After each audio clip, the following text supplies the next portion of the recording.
English सीखने के लिए ग्रामर सीखना बहुत ही इम्पोर्टेंट होता है, क्योंकि ग्रामर बेस्ड है। अगर ग्रामर आप नहीं जानते हो तो आप इंग्लिश अच्छे से न बोल पाओगे न लिख पाओगे। हेलो दोस्तों, इस चैनल पे आपका स्वागत है। एंड इस वीडियो में हम डिस्कस करने वाले हैं ग्रामर का एक टॉपिक जो ऑलरेडी हमने स्टार्ट कर दिया है। ये थर्ड वीडियो है उस सीरीज़ का। तो कनेक्टर्स के बारे में अगर आपने आगे के 2 वीडियो नहीं देखे हैं तो वो 2 वीडियो देख लेना, क्योंकि उसमें भी और कनेक्टर्स हमने डिस्कस किए हैं। यहाँ हम डिस्कस करने वाले हैं आइदर और को। आइदर और एक कनेक्टर है जो 2 सेंटेंसेस को ज्वाइन करता है और उसका जो मीनिंग है वो दोनों में से एक ऐसा होता है। दैट मीन्स कि दोनों में से एक, या तो ये या तो वो।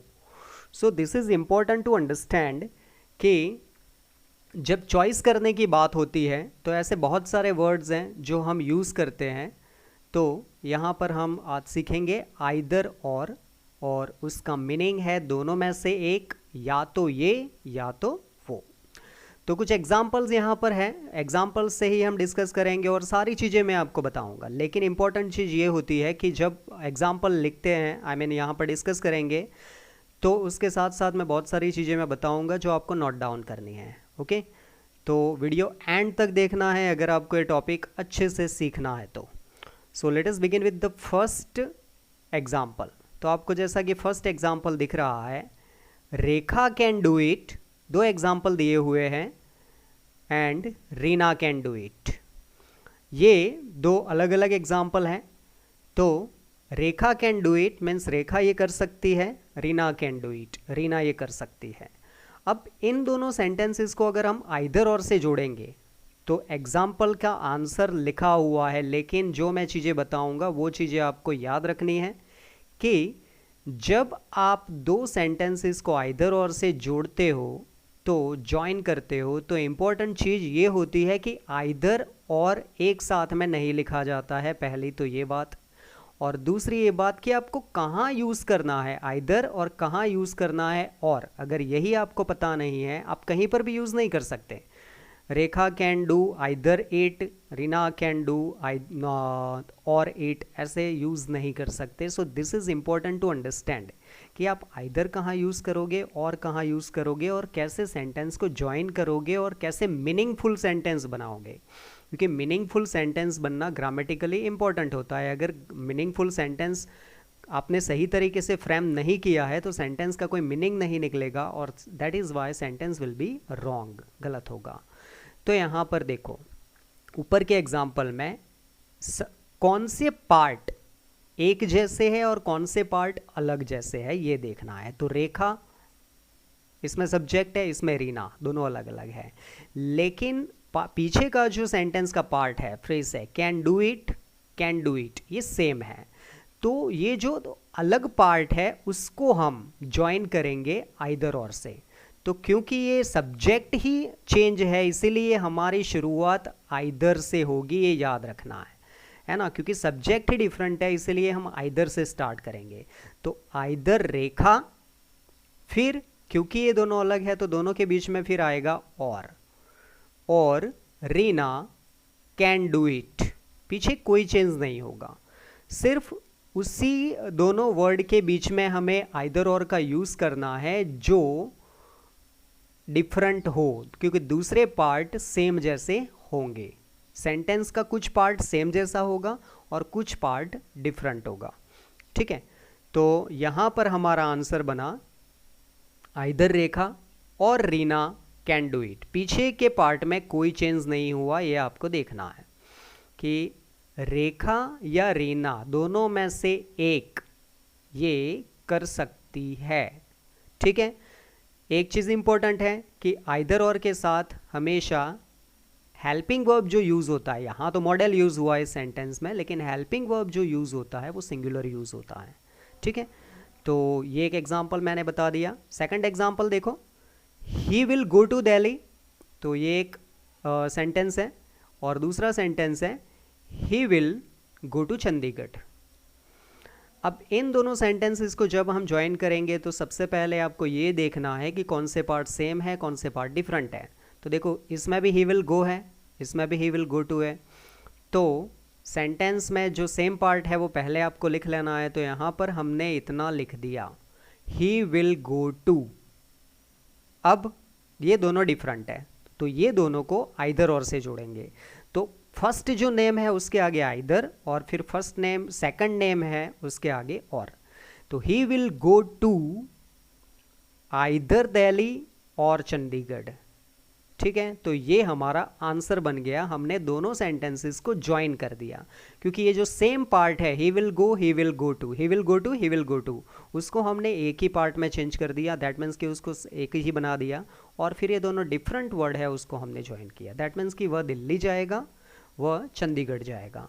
अब यहाँ दोनों सेंटेंसेस को जोड़ने के बाद इसका मीनिंग क्या होगा, या तो वह दिल्ली जाएगा या चंडीगढ़ जाएगा। ठीक है, तो इस तरह से इसका मीनिंग हो गया। सो आई होप कि आपको समझ में आया होगा। हर एक चीज़ ध्यान देकर समझनी है, एक बार समझ में नहीं आता you can just revise the video and just listen it again. ठीक है, तो यहाँ पर हमने सेकंड एग्जाम्पल कंप्लीट किया, या यहाँ पर थर्ड एग्जाम्पल है। थर्ड एग्जाम्पल आप देख सकते हो कि ये इंट्रोगेटिव है। Did you play cricket, did you play hockey, क्या उन्होंने क्रिकेट खेला, क्या उन्होंने हॉकी खेला।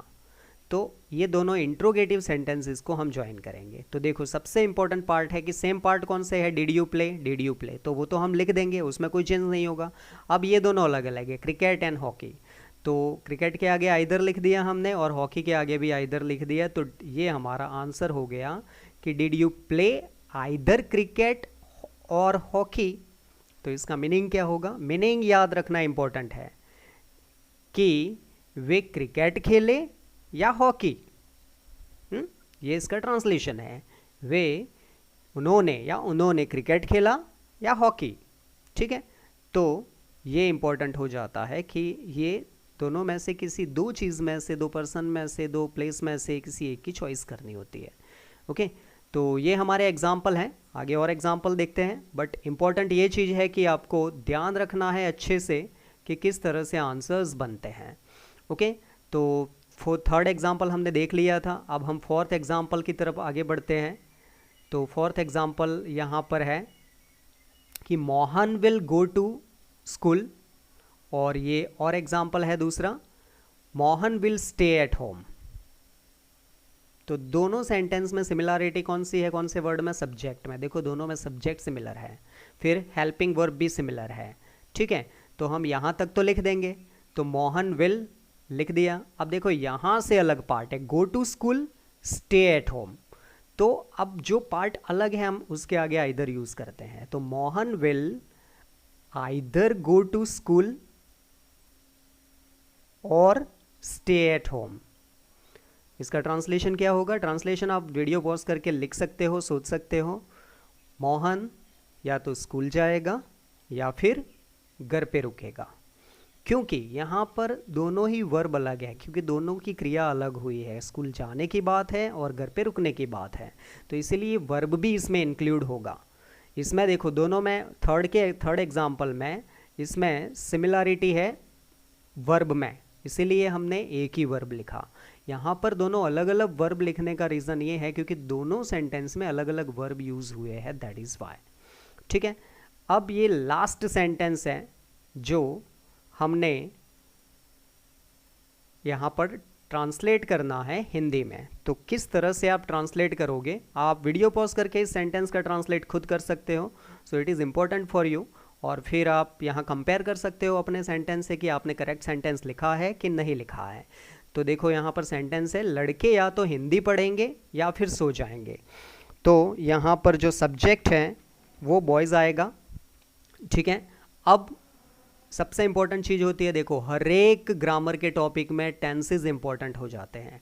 अगर आपको टेंस नहीं आते हैं तो आपको ये सेंटेंस ही समझ में नहीं आएगा कि कौन से टेंस में लिखना है। ठीक है, सो टेंसेस आर वेरी इंपॉर्टेंट। आपने अगर टेंसेस के वीडियोस नहीं देखे हैं, डीपली सीखना चाहते हैं, तो you can just watch the videos, वो भी डिस्क्रिप्शन बॉक्स में दे रखा है। तो यहाँ पर सेंटेंस का ट्रांसलेशन हमें करना है। तो बॉयज़ या तो लड़के या तो हिंदी पढ़ेंगे या फिर सो जाएंगे, तो कौन सा टेंस है, फ्यूचर का है।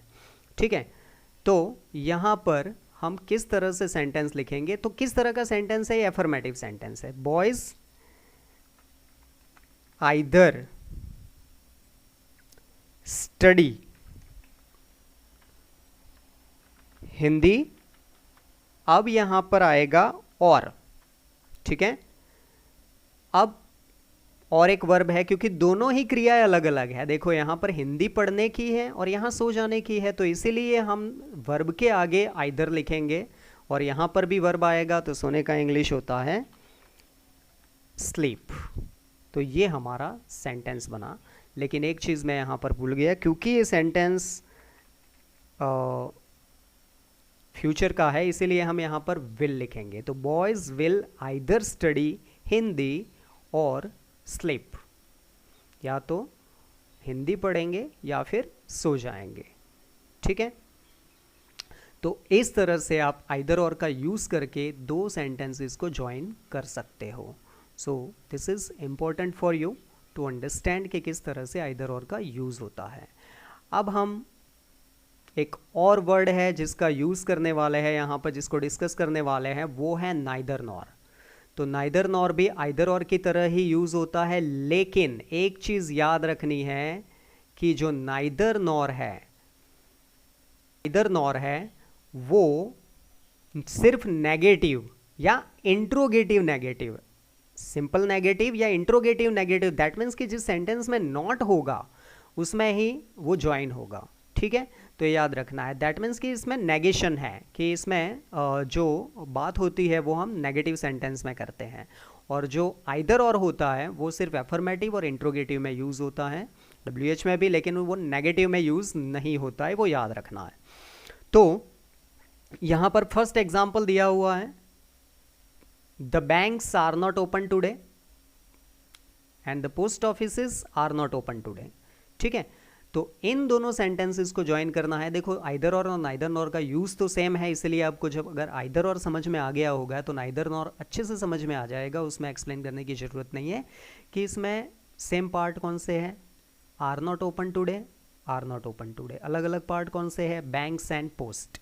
तो क्योंकि बैंक्स भी चेंज है और पोस्ट ऑफिसेज भी अलग है, तो इसीलिए हम सेंटेंस का सेंटेंस की बिगिनिंग नाइदर से करेंगे। तो neither the banks nor the post offices, देखो ये हमने दोनों वर्ड को नाइदर नॉर से जोड़ दिया, और फिर पीछे का पार्ट वैसे का वैसा आया, उसमें कोई चेंज नहीं होगा, आर ओपन टुडे। अब इसमें से नॉट निकल गया। नॉट क्यों निकल गया, क्योंकि ये जो नॉर है, नाइदर नॉर में ही नॉट छिपा हुआ है, ठीक है। तो इसका ट्रांसलेशन क्या होगा, पहले तो ऊपर का ट्रांसलेशन देख लेते हैं। बैंक्स आज ओपन नहीं है, पोस्ट ऑफिसेज आज ओपन नहीं है। तो यहाँ पर इसका ट्रांसलेशन होगा, आज या तो बैंक्स या तो पोस्ट ऑफिसेज, दोनों में से कुछ भी ओपन नहीं है, ठीक है। तो इस तरह से सेंटेंस बनेगा। अब देखो नेक्स्ट एग्जांपल है, did they not visit Somnath, did they not visit Dwarka. तो ये इंट्रोगेटिव है, लेकिन इसमें नेगेटिव है, जैसा कि मैंने बताया, क्योंकि इसमें नेगेटिव सेंस होता है, इसलिए सेंटेंस में नॉट होना जरूरी है। तो did they not visit Somnath, did they not visit Dwarka. और जब हम इसको चेंज करेंगे तो सबसे पहले इंपॉर्टेंट ये है कि सेम पार्ट कहाँ तक का है, डिड दे नॉट विजिट। देखो दोनों में he did they not visit है, तो हमने आगे लिख दिया डिड दे नाइदर। अब डिड दे आ गया। अब यहाँ पर जो विजिट है, एक्चुअली ये विजिट है, कहाँ आना चाहिए था, यहाँ नाइदर के पहले, ठीक है। यहाँ मैंने लिख दिया है, this is also not incorrect, but better होता कि ये विजिट यहाँ पर लिखा रहता, ठीक है। तो आपको यहाँ ही समझना है कि did they visit neither Somnath nor Dwarka, okay. तो ये थोड़ा सा चेंज होगा, did they visit neither Somnath nor Dwarka. That means इसका ट्रांसलेशन क्या होगा, this is important to understand. Translation होगा, आप खुद कर सकते हो, वीडियो पॉज करके सोच के लिख भी सकते हो, कि क्या उन्होंने सोमनाथ या द्वारिका दोनों में से किसी की विजिट नहीं की, या दोनों में से किसी को नहीं देखा, ठीक है। तो ये इसका ट्रांसलेशन होगा।